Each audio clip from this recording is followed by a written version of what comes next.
18वीं पुतली तारामती की कथा इस प्रकार है। राजा विक्रमादित्य की गुणग्रहिता का कोई जवाब नहीं था। वे विद्वानों तथा कलाकारों को बहुत सम्मान देते थे। उनके दरबार में एक से बढ़कर एक विद्वान तथा कलाकार मौजूद थे। फिर भी अन्य राज्यों से भी योग्य व्यक्ति आकर उनसे अपनी योग्यता के अनुरूप आदर और पारितोषिक प्राप्त करते थे। एक दिन विक्रम के दरबार में दक्षिण भारत के किसी राज्य से एक विद्वान आशय था कि विश्वासघात विश्व का सबसे नीच कर्म है। उसने राजा को अपना विचार स्पष्ट करने के लिए एक कथा सुनाई। उसने कहा, आर्याव में बहुत समय पहले एक राजा था। उसका भरा पूरा परिवार था। फिर भी 70 वर्ष की आयु में उसने एक रूपवती कन्या से विवाह किया। वह नई रानी के रूप पर इतना मोहित हो गया कि उससे एक पल भी अलग होने का उसका मन नहीं करता था।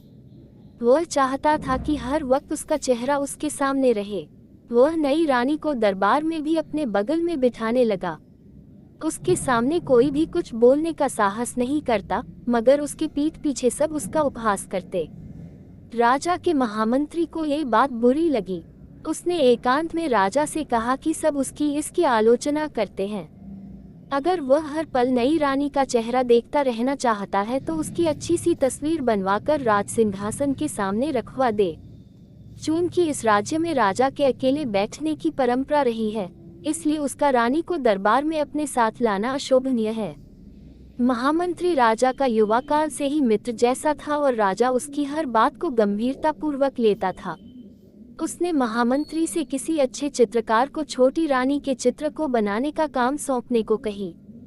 महामंत्री ने एक बड़े ही योग्य चित्रकार को बुलाया।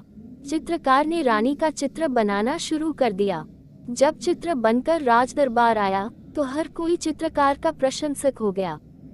बारीक से बारीक चीज को भी चित्रकार ने उस चित्र में उतार दिया था। चित्र ऐसा जीवंत था मानो छोटी रानी किसी भी क्षण बोल पड़ेगी। राजा को भी चित्र बहुत पसंद आया। तभी उसकी नज़र चित्रकार द्वारा बनाई गई रानी की जंघा पर गई, जिस पर चित्रकार ने बड़ी सफाई से एक तिल दिखा दिया था।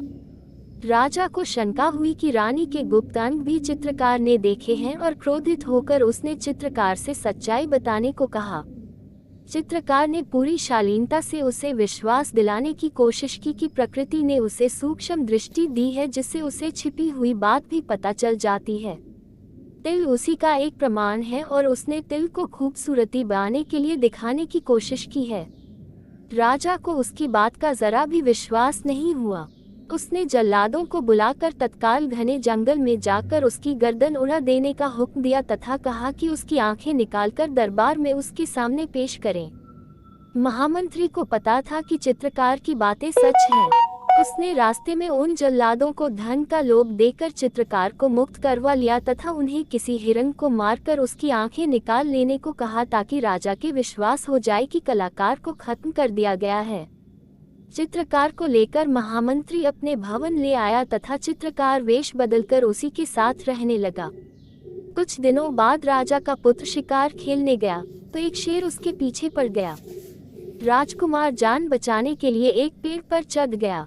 तभी उसकी नज़र पेड़ पर पहले से मौजूद एक भालू पर पड़ी। भालू से जब वह भयभीत हुआ तो भालू ने उससे निश्चिंत रहने को कहा।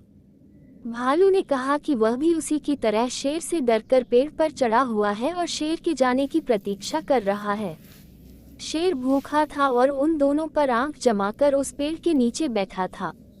राजकुमार को बैठे बैठे नींद आने लगी और जगे रहना उसे मुश्किल दिख पड़ा। भालू ने अपनी ओर उसे बुला दिया। एक घनी शाखा पर कुछ देर सो लेने को कहा। भालू ने कहा कि जब वह सोकर उठ जाएगा तो वह जागकर रखवाली करेगा और भालू सोएगा। जब राजकुमार सो गया तो शेर ने भालू को फुसलाने की कोशिश की। उसने कहा कि वह और भालू वन्य प्राणी हैं, इसलिए दोनों को एक दूसरे का भला सोचना चाहिए। मनुष्य कभी भी वन्य प्राणियों का दोस्त नहीं हो सकता।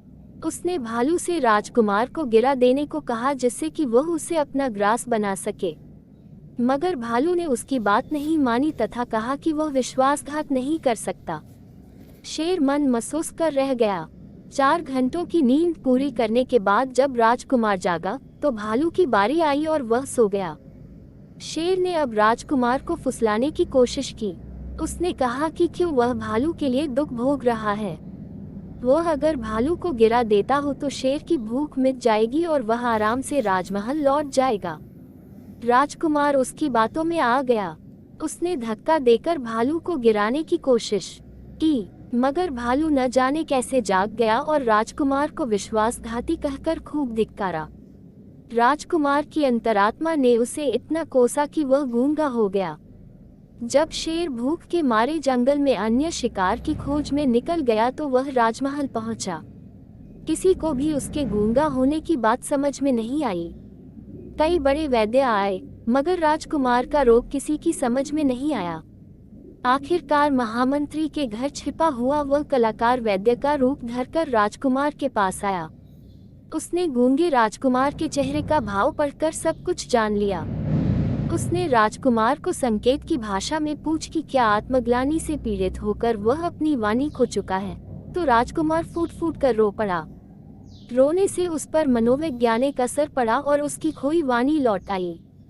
राजा को बड़ा आश्चर्य हुआ कि उसने राजकुमार के चेहरे को देखकर सच्चाई कैसे जान ली, तो चित्रकार ने जवाब दिया कि जिस तरह कलाकार ने उनकी रानी की जांघ का तिल देख लिया था। राजा तुरंत समझ गया कि वह वही कलाकार था जिसके वध की उसने आज्ञा दी थी।